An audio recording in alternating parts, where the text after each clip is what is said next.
हरिओम।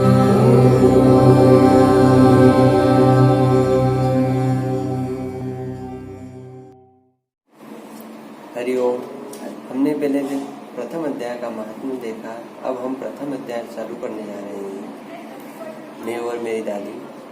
आप भी इसको सुने और इसका दादी में दो पुण्य मिलते हैं।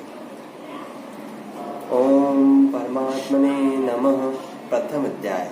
धृतराष्ट्र बोले, हे संजय, धर्मभूमि कुरुक्षेत्र में इकट्ठे हुए युद्ध की इच्छा वाले मेरे और पांडु के पुत्रों ने क्या किया?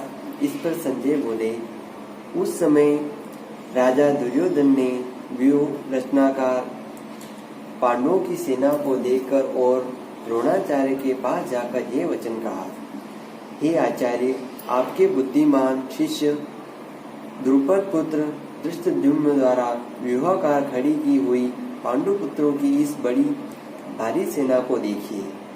इस सेना में बड़े बड़े धनुषों वाले युद्ध में भीम और अर्जुन के समान बहुत से शूरवीर हैं, जैसे सात्यकी और विराट तथा महारथी राजा द्रुपद और धृष्टकेतु, चेकितान और बलवान काशीराज, पुरुजित, कुंतीभोज और मनुष्यों में श्रेष्ठ सेवीर और पराक्रमी युधामन्यु तथा बलवान उत्तमौजा, सुभद्रा पुत्र अभिमन्यु और द्रौपदी के पांचों पुत्र, ये सब ही महारथी हैं। हे ब्राह्मण श्रेष्ठ, हमारे पक्ष में भी जो जो प्रधान है उनको आप समझ लीजिए।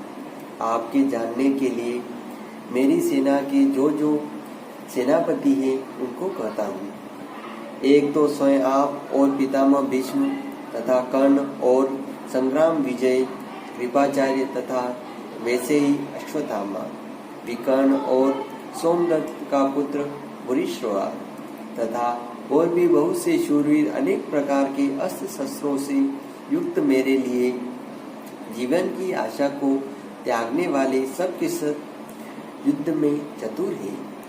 विश्व पितामह द्वारा रचित हमारी यह सेना जीतने में रक्षित हमारी यह सेना सब प्रकार से अजय है और भीम द्वारा रक्षित इन लोगों की यह सेना जीतने में सुगम है। इसलिए सब मोर्चों पर अपनी अपनी जगह स्थित रहते हुए आप लोग सब के सब ही निसंदेह विश्व पितामह की ही सब ओर से रक्षा करें। इस प्रकार द्रोणाचार्य से कहती हुई दुर्योधन के वचनों को सुनकर कौरवों में वृद्ध बड़े तापी पितामह भीष्म ने उस दुर्योधन के हृदय में हर्ष उत्पन्न करते हुए उच्च स्वर से सिंह की नाद के समान गर्ज कर शंख बजाया। उसके उपरांत शंख और नगारे तथा ढोल, मृदंग और नरसिंहादि बाजे एक साथ ही बजे। उनका वह शब्द बड़ा भयंकर हुआ। उसके अनंतर सफेद घोड़ों से युक्त उत्तम रथ में बैठे हुए श्री भगवान श्री कृष्ण महाराज और अर्जुन ने भी अलौकिक शंख बजाए। उनमें श्री कृष्ण महाराज ने पंचजन्य नामक शंख और अर्जुन ने देवदत्त नामक शंख बजाया। भयानक कर्म वाले भीमसेन ने पौंड्र नामक महाशंख बजाया। कुंती पुत्र राजा युधिष्ठिर ने अनंत विजय नामक शंख और नकुल और सहदेव ने सुघोष और मणिपुष्पक नाम वाले शंख बजाए। श्रेष्ठ मनुष्य धनुष्य वाले काशीराज और महारथी शिखंडी और धृष्टद्युम्न तथा राजा विराट और अजय सात्यकी तथा राजा द्रुपद और द्रौपदी के पांचों पुत्र और बड़ी भुजा वाले सुभद्रा पुत्र अभिमन्यु, इन सब ने हे राजन अलग अलग शंख बजाए और उस भयानक शब्द ने आकाश और पृथ्वी को भी शब्दायमान करते हुए धृतराष्ट्र पुत्रों के हृदय विदीर्ण कर दिए।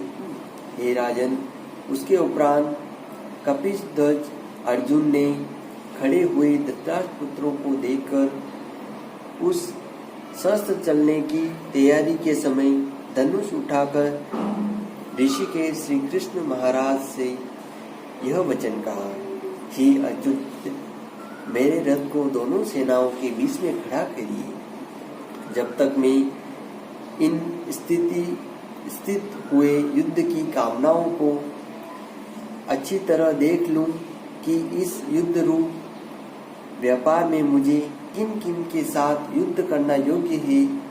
दुर्बुद्धि दुर्योधन का युद्ध में कल्याण चाहने वाले जो ये राजा लोग इस सेना में आए हैं, उन युद्ध करने वालों को मैं देखूंगा। संजय बोले, हे धृतराष्ट्र, अर्जुन द्वारा इस प्रकार कहे हुए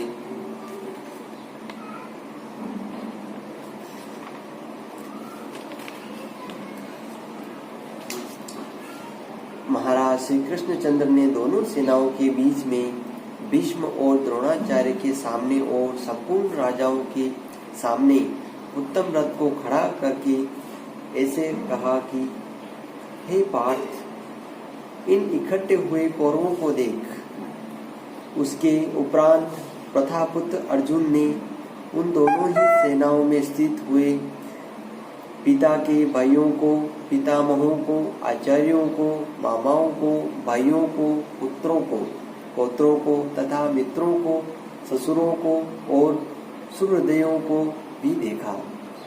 इस प्रकार उन खड़े हुए संपूर्ण बंधुओं को देखकर वे अत्यंत करुणा से युक्त हुए।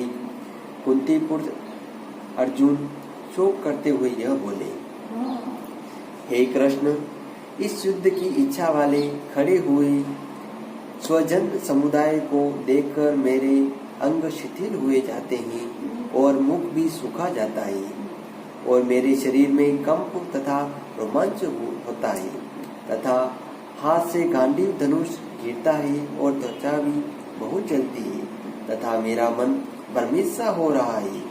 इसीलिए मैं खड़ा रहने को भी समर्थ नहीं हूँ। हे केशव, लक्षणों को भी विपरीत ही देखता हूँ तथा युद्ध में अपने कुल को मारकर कल्याण भी नहीं देखता। हे कृष्ण, मैं विजय नहीं चाहता और राज्य तथा सुखों को भी नहीं चाहता।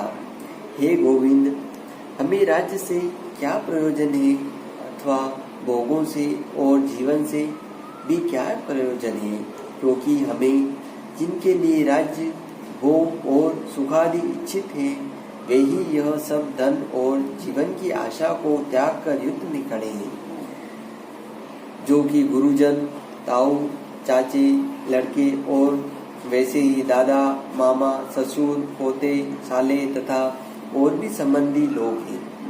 इसलिए हे मधुसूदन, मुझे मारने पर भी अथवा 3 लोग के राज्य के लिए इन सबको मारना नहीं चाहता, फिर पृथ्वी के लिए तो कहना ही क्या है।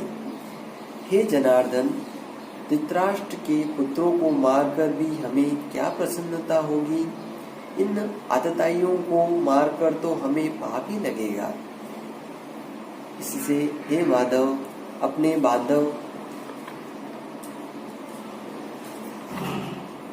धृतराष्ट्र के पुत्रों को मारने के लिए हम योग्य नहीं हैं, क्योंकि अपने कुटुंब को मारकर हम कैसे सुखी होंगे। यद्यपि लोभ से भ्रष्टचित्त हुए यह लोग कुल के नाशकृत दोष को और मित्रों के साथ विरोध करने में पाप को नहीं देखते हैं, परंतु हे जनार्दन, कुल के नाश करने से होते हुए दोष को जानने वाले हम लोगों को इस पाप से हटने के लिए क्यों नहीं विचार करना चाहिए, क्योंकि कुल के नाश होने से सनातन धर्म तथा हे कृष्ण, पाप के अधिक बढ़ जाने से कुल की स्त्रियां दूषित हो जाती है और हे वाषणेय, स्त्रियों के दूषित होने पर वर्ण संकर उत्पन्न होता है और वह वर्ण संकर कुल घातियों को और कुल को नरक में ले जाने के लिए ही होता है।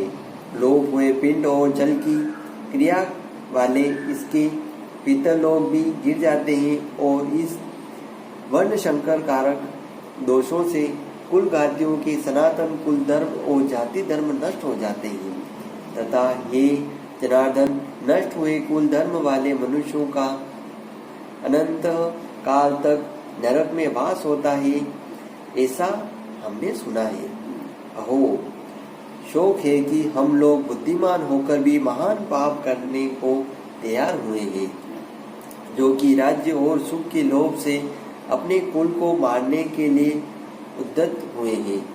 यदि मुझ सहस्त्र रहित न सामना करने वाले को शस्त्रधारी दशरथ के पुत्र रण में मारे तो वह मारना भी मेरे लिए अति कल्याणकारक होगा।